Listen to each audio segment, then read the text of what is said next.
Hi, this is Tim of the 1916 Company. Welcome and thanks for logging on. We're waking up with watches and everything is for sale. Reach out to me. My email is still tmosso@thewatchbox.com to buy, trade, or sell. You can ask me for additional photos of these watches, boxes, papers, accessory information. You can negotiate price. You can even negotiate a trade or a sale in your own right. We love to trade and we love to buy watches or even entire collections. We pay cash, we pay fast, we walk you through the process and make it a no-brainer. No upper limit on value paid. We will buy your entire collection outright, and we will do it today. To buy, trade, or sell, reach out to tmosso@thewatchbox.com. All right, let's jump straight in. This is my favorite time of the week. Believe it or not, I don't love grinding out individual watch reviews, and the Monday show is always a rush to prepare, but the inventory shows for the weekend, that is my nirvana. So now we have achieved enlightenment, and this is the enlightenment of the PloProf. The original modern PloProf launched in 2009, 2 years after the Omega Mania auction, and Omega took note. The PloProf was a big deal at the time, and so the 1970s Plongeur Professionnel 600 meter came back as the PloProf 1200 meter, and for 2015, that steel model became titanium, so we have a much lighter PloProf. Now, it's always been a weird watch because it's 55 millimeters from side to side, but that's not how it wears across the wrist. This is the direction down the wrist. This is the direction across the wrist. Now I'm going to pop it open. It's got the shark-proof mesh bracelet that is also made of titanium along with the clasp. You can see that it's only 48 millimeters across the wrist, so the edges of the case are nowhere near the edge of my arm. So it fits quite easily, even on a small wrist like mine. Now it is thick, 18.5 millimeters. No excuses there. It's a big timepiece. It's not something to disappear underneath the cuff. It's definitely not a formal watch, although it's always the man who makes the watch, not the other way around. So if you've got the panache, you could pull this off in formal attire. It's also very durable. Grade 5 is lighter than steel, but also more scratch resistant than steel. And a big change from the first gen PloProf, full orange ceramic bezel inserts. The watch has a wonderful, probably Stibe manufactured mesh bracelet. They're generally the supplier for that sort of thing. But you can see it's not a proprietary lug junction. You could absolutely put any correctly sized strap in there. It uses spring bars. We've got a clasp that is of high grade with twin trigger release, thick gauge clasp body, and single fold deployment. Two different ways to adjust. Here we've got this incremental sizer with lots of adjustable range.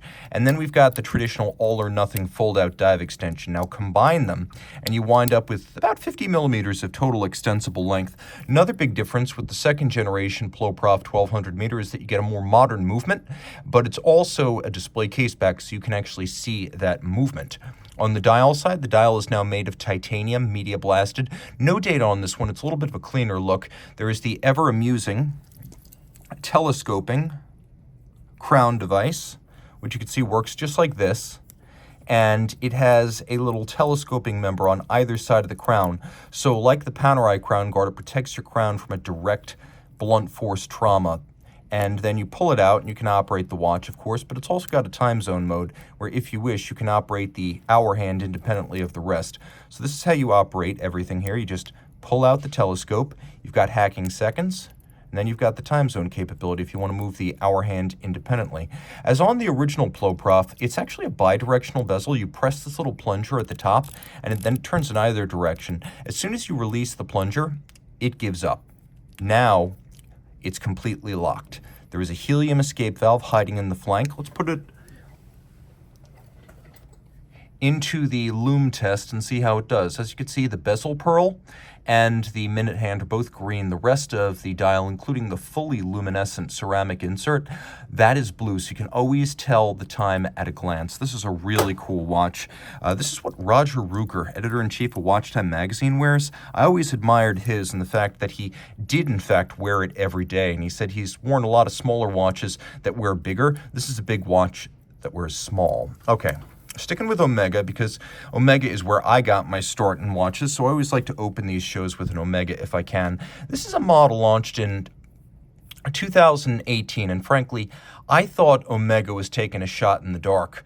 This, of course, the dark side of the moon Apollo 8. I didn't know if the watch would be too wacky for the traditionalist Moonwatch fans who tend to support these model lines, but in fact, it was a huge success. With an open laser-ablated dial that depicts the surface of the moon, we've got a 70s-style checker track or racing dial for reading the seconds and fractions of seconds on the chronograph, cantilever hour markers. We've got no shortage of luminescence. You can appreciate that even the crown insert here is loomed, and so is the full tachymeter. Basically, a dark side of the moon with gray side of the moon lume treatment. Now, it's got a black ceramic case, although it's 44.25 millimeters. Don't panic, it doesn't wear that way. It's about 50 from lug to lug, ceramic and sapphire. That is, most of the composition of this watch is a very light combination. These are very diffuse materials. They're not dense. It's feathery despite its size. Now, you can see Apollo 8, December 1968, flying around to the dark side of the moon. We'll see you on the other side. They would have been out of radio contact with the line of sight mission control on Earth. So again, we will see you on the other side and resume communications when we get around the dark side of the moon. Pink Floyd fans, your watch awaits. On the reverse side, mechanically, it is a Moonwatch caliber, but it's been heavily modified. First of all, once again, you have those laser-ablated bridges. Their shapes, their finish, their tone and texture, completely different. It is still a cam lateral clutch chrono that I think has the best cam feel of any chronograph movement ever made. Still distantly LeMania based. It's everything a Moonwatch movement is technically. And again, the cam here, if I didn't know better, I would say this is a column wheel. Throwing it on the wrist, you can see it's got a little bit of a differential yellow accent on matte black with a little gusset rubber sewn in, so the pin buckle, which is also ceramic, won't gouge the strap. Wears really nicely. It's somewhere between a racer's watch and an aviator's watch, and I really dig that racing influence right there. So the watch wears easily. As you can see, it's not broad across the wrist, though it is kind of thick. It also has a lovely plexi-like domed sapphire, a really cool piece, and one of the most audacious and memorable Omega watches. Probably the best move they've made in the Moonwatch collection since, well, I guess it would have been the dark side of the moon before this, and then this was probably top dog till the arrival of the 321 Ed White. I still think this ranks as one of the best 21st century moon watches, and I think this will be a classic. All right, jumping now into high horology sports watches, we have some interesting ones here.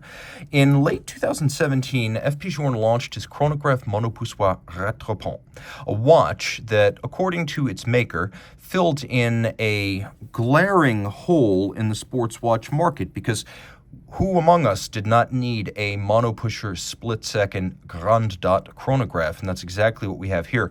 But this version, with a sterling silver dial in blue mauve and full platinum construction, didn't arrive until early 2018. And so this is, in my opinion, the richest and most desirable version of the watch. Because, first of all, you have that blue mauve dial made of sterling silver. The sub-registers are also sterling silver. The numerals, as well as the hands, are matte-finished white gold. And then we have a movement made of gold, a bracelet made of platinum. This watch is 44 millimeters in diameter, so the feel of heft in the hand is unbelievable. There is a Grand Dot complication that has a quick set, so you can rapidly reset it if you wish to do so. And the watch, of course, the first FP Journe chrono with a date since the lapsing of the Octachrono in the mid-2000s. Now, it's only 12.2 millimeters thick, so it wears super thin, like Rolex Daytona thin. And Journe definitely got the bracelet right. You can see it's fully integrated. This is technically part of the Linesport series, so that means integrated bracelet sports watch at Journe. Super low profile, it'll easily fit underneath the cuff, and this was a very uncommon version of the watch. First of all, with the highest price point, the blue mauve platinum watch was the lowest take rate. So this was the lowest production of the rose gold, titanium, and platinum variants. But then this is important because they were only equipped with these rubber bumpers on the case and bracelet until the early fall of 2019. So there was a small window for this low take rate watch to be made. Very few of them bear the rubber bumpers. And I like the rubber bumpers because, well, there's two reasons. One, I found that over time they hold up. And two, they really do protect the bracelet, the case, the clasp. It's a brilliant system. Taking a look, it also makes for a nice tonal contrast between the light platinum with its chisel finish and the black of the rubber. double deployment clasp. You can see there's even a not very well advertised micro adjustment built into the branded side of the clasp. And then we've got little spring-loaded ceramic pin snaps, so over time the clasp will maintain its tight, snappy tolerances. Flip it all over. The movement is made to fit, and by that I mean hand in glove. This is a 33.6 millimeter solid rose gold movement. Note the presence of not one, but two column wheels, one for the split-second mechanism and one for the primary clutch. Now, it is an oscillating pinion clutch. You can see it right there under my finger. That is a type of lateral clutch that has very little inherent play. Now, Journe first experimented with this in the 90s with the movement he created for the Cartier Tortue Monopoussoir and also for Ulysse Nardin and Franck Muller. He used this oscillating pinion system. And the advantage of the oscillating pinion is that when you start up the chrono, there's very little jump or stagger. You can see here, when I start up the chronograph, press and hold, there is no play. So while it's still a lateral clutch, and it has all the beauty of a lateral clutch, it also has the seamless and precise engagement of a vertical clutch. That's why Journe, de Bethune, and Richard Mille have been revisiting this clutch system in recent years. And again, the feeling of mass is unbelievable. A very rare opportunity. Platinum blue mauve with the rubber bumpers. Now, let's say you want something a bit more aquatic. This is 120 meters water resistant, but that is just scratching the surface. Launched in 2022, this is the Moser C Pioneer Cylindrical Tourbillon, so still 42.8 millimeters in diameter in steel with screw-down crown, 120 meter water resistance, and a convex fumé funky blue dial. The real star of this Schaffhausen-built watch is the cylindrical hairspring with double overcoils on the flying tourbillon. So that's right, it is a incredibly three-dimensional, hand-finished flying tourbillon that acts as the seconds hand for the watch. And then Moser, through its precision engineering subsidiary, is one of the few companies in Switzerland outside of Swatch Group that can make hairsprings, escapements, and balance wheels in volume. And so it's making all of these assortment parts for this watch. Historically, in the 18th and 19th century, cylindrical hairsprings were used on marine chronometers because even more than overcoils, they did the best job of breathing concentrically for even timekeeping in any position, which was important on a pitching and rolling ship at sea. Now, there's a lot more here, including solid blocks of Globalite ceramic loom, and you're going to see it right now. See how they're three-dimensional? The movement has been fully skeletonized and PVD colored with an anthracite coating. Notice that it's satinated across the tops of these bridges and plates, then mirror beveled on the sides. We also have satinated, hand-finished keyless works mechanisms for the setting and the clutching. Then on the reverse side, you can see we also have a skeletonized rotor. It's a automatic winder with a pawl-based magic lever style bidirectional winding system, which you can see under my finger right there.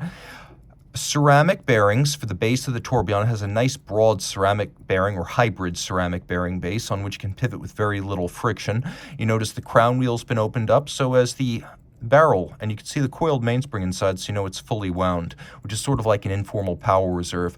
The rotor in 18-karat rose gold features a combination of satin and bevels on the side. It is a very attractive watch, and this is a rare example on a bracelet. I have to say that this is the only example I've ever seen on a bracelet.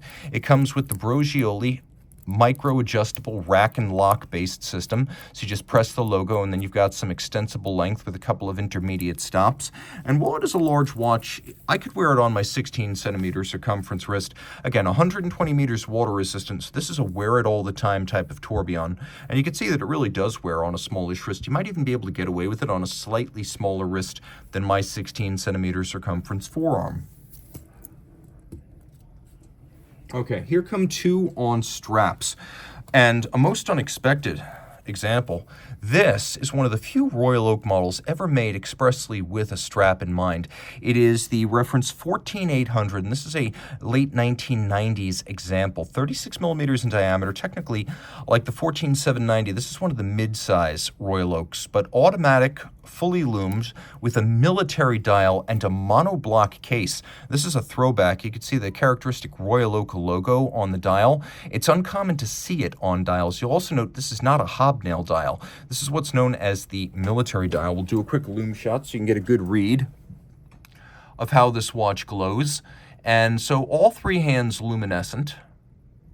if you look carefully, you could see that the hands and the dial are of different vintage, with the hands being modern service replacements, but the dial itself being original factory tritium, which is wonderful for originality.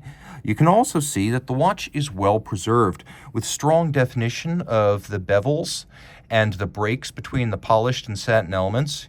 You can even see that these screws are still slightly recessed below the bezel, meaning that it's well within refinishing tolerances by AP standards. Now, because it's a monoblock case, I mean to say that the case, back, and the mid case are all one piece. This is the way Gerald Gente envisioned the original Royal Oak, and sadly, it's the way they're no longer made. Even the jumbos have gone to a three-piece case, all of that in the interest of saving money. This is old school. This is the way Gente envisioned it, and it's more expensive to build it this way. You can also see, because it has a solid case back fixed to the case, that it's a front loader, so the dial and the movement load through this little slot. You lower the stem tube assembly. See how there's a slot above the stem?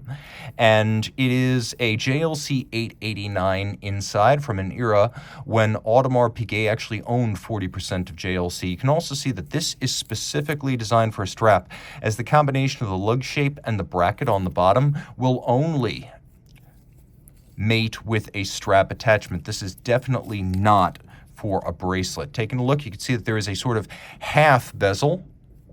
See half the bezel. That is the clasp itself. E-series watch. Throw it on the wrist. I'd say it wears more like a 37 or a 38, so don't think of it as a 36 because the case is more tonneau-shaped than anything else and wears a little bit larger than its rated size. A real watch with pedigree and grandeur. It's part of the Royal Oak collection, but it's not generic. You're going to be the only one who has this. All right, now here's another watch that I found out about the day it came out, and I thought this is what they should have been from the beginning. This is the Breitling Premiere 42. It's the B01 Bentley British Racing Green. So the Chronograph 42 Bentley British Racing Green. Notice it's not too big, it's not too garish, it's not studded with diamonds. It's what a Bentley would be classically. Masculine, but not overbearing or garish. And you can see the details matter. Engine-turned nameplate on the side, British Racing Green dial, a wonderful embossed cross-hatching with a contrasting stitch on a strap made specifically for this model. And on the reverse side, you can see the Bentley wing logo metallized to the underside of the sapphire. Also, Breitling's B01 movement. It came out in 2009. The idea was not initially that it would be used in display caseback watches, but being fairly large and handsome to look at, it was a success on the display caseback watches that have become popular since new ownership took over Breitling in 2017. Now, it is a 42, and you can see it's a beautiful match for my shirt sleeve here. The strap is substantial. It feels good. It looks good. And the watch, though large, is probably viable on a wrist as small as 15 centimeters circumference. It's not too thick. It has a very capable movement. The B01, this is the twin register version of it. Automatic winding, 70-hour power reserve, quick set date, hacking seconds, chronometer certification, has a combination of a notably crisp vertical clutch and column wheel combo. The vertical clutch making for absolutely smooth engagement and allowing you to run the chronograph full-time if you wish, and then the column wheel, which you can see through the reverse of the case, right there. It is responsible for the crisp feel of this watch. Now, the luminescence is limited, as you can see, hands only, but a beautiful watch. This is truly a Bentley of Breitling's. All right, jumping in with something absolutely extraordinary and undoubtedly polarizing. Now, this is the FPJ Tourbillon Souverain jewelry, the high jewelry version of the Tourbillon Souverain. And you can see it even has its own dedicated reference on the back, TJ, not just T. 40 millimeters in platinum. You could see it is diamond paved, lug tops, case profile, bezel, all baguette set. Take a look at the buckle. It too is gem set. Take a look at the dial, made of solid gold and beautifully set with concentric rows of brilliant cut diamonds. Everything you expect in a tourbillon souverain, but with much, much more, including significant exclusivity. Taking a look at the tourbillon, you can see that it's a 1-minute tourbillon, a 3 Hz beat rate, an overcoil hairspring, and a free sprung regulator. Every technical standard of the modern day incorporated. Take a look at the half bridge for the cage. Notice it's been rounded and black polished across its top. Not easy to do. An almost bell profile filigree or wire style cage for the tourbillon, and then the use of a deadbeat seconds display. Power reserve moves backward, which is to say when fully wound it indicates 0. Exactly the way marine chronometers operated historically. Now being all platinum with a solid gold dial and a solid gold movement, the heft is impressive. You could see that there is a linear spring in titanium and then a second escapement that underpins the remontoir d'égalité, a constant force device. Journe first conceived his combination of a remontoir and a tourbillon and built his prototype in 1991. He didn't bring it to market until 1999. It needed more work, and then revised from tourbillon remontoir to the next generation, the rose gold movement tourbillon souverain. It won the GPHG Aiguille d'Or in 2004. This is a watch that is simply packed with luxury and premium splendor. It's also kind of quirky. As you can see, the folding clasp inside is white gold, and juxtaposed to platinum, you can really see the difference between white gold and platinum here. White gold used for the folding part of the clasp because mechanically it is harder, stiffer, and more resilient, and then the buckle itself made of platinum, and you can see that it features platinum hallmarking, just as this features white gold hallmarking. Super rare, extraordinary exclusive, available only on approval from Journe himself, but the good news is we have this one ready for delivery. No strings attached.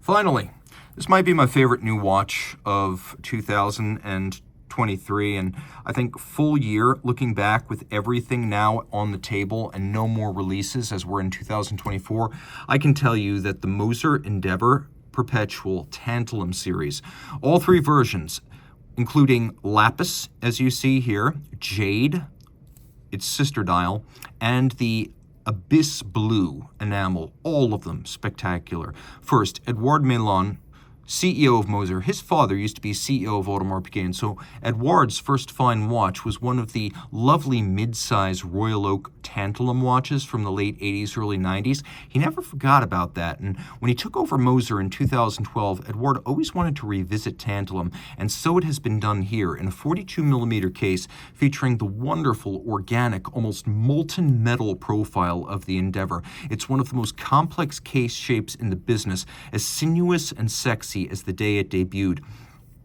The process of finishing tantalum is rigorous and unforgiving, and Edouard told me that they were wearing out one set of tooling for each case they made. And they didn't make many cases. You'll note from the back, this is one of 10 made with the combination of the tantalum case and the lapis dial. And while I like the look of the jade model with a sort of milky green, this is a lot more intense and, in my opinion, a more attractive version. So it's got a lot going on. You'll note that the crown, the buckle, and the case back are actually made of steel, so it's a very subtle kind of two-tone. Now on the dial, we have Andreas Strehler's brilliant Perpetual calendar system. So he developed this for the original Moser Perpetual back in 2005 and 2006, and you can see how I can adjust the calendar in both directions. This little stub indicator at center, 12 hours, 12 months, so depending on what hour it's pointed at, for example, right there, that is June 28th. And that is July 2nd right there. Power reserve indicator off to the side. 7-day advertised power reserve, though in fact it'll run for almost 9 before it actually stops. Flipping everything over, you can see the movement, deeply impressive. Caliber 800, twin barrels and drivetrain with their pivots set in golden chaton cups fixed by screws. The leap year indicator is on the reverse side. We have twin horizontally opposed geometrically identical flat hairsprings, so in any position they will be equal and opposite in their effect on timing. When one causes the watch to run slow, the other by an equal and opposite margin will speed it up. So in any position, it instantly achieves the same effect as a tourbillon. It's also got a full balance bridge and a free sprung balance for shock tolerance, and again, Moser making the balance, the escapement, and the hairspring I don't know how well you can actually see the escapement on its own little bridge below, but the escapement's made of 14 karat gold, a super upscale feature whose advantage is to reduce friction. And then we also have a fully removable platform escapement and balance that can be pulled out as a unit and replaced with a pre-serviced unit when your watch goes into the regional Moser service affiliate. So there's a lot of technical refinement in this movement. Of course, Moser making somewhere between 3,000 and 5,000 watches a year, much smaller than IWC. Its crosstown rival in Schaffhausen. IWC is making over 100,000. And you can see when you're doing things at low volume, you can do things differently, including a beautifully curved caseback sapphire that cambers and shapes beautifully. Poetry in motion, fitting on my 16 centimeter circumference wrist. And again, this is a perpetual calendar and one that will not need to go back to the factory in the year 2100 because you can adjust it bidirectionally. This is a brilliant watch, and you know, it just might be my next watch. I always imagined that something like a Zeitwerk or an MIH watch or a de Bethune would be my next watch. This has me seriously rethinking my options. Not completely reconsidering, but definitely opening my mind to the other options that are out there. If you love this watch, reach out to me. I am tmosso at thewatchbox.com for purchase and pricing details.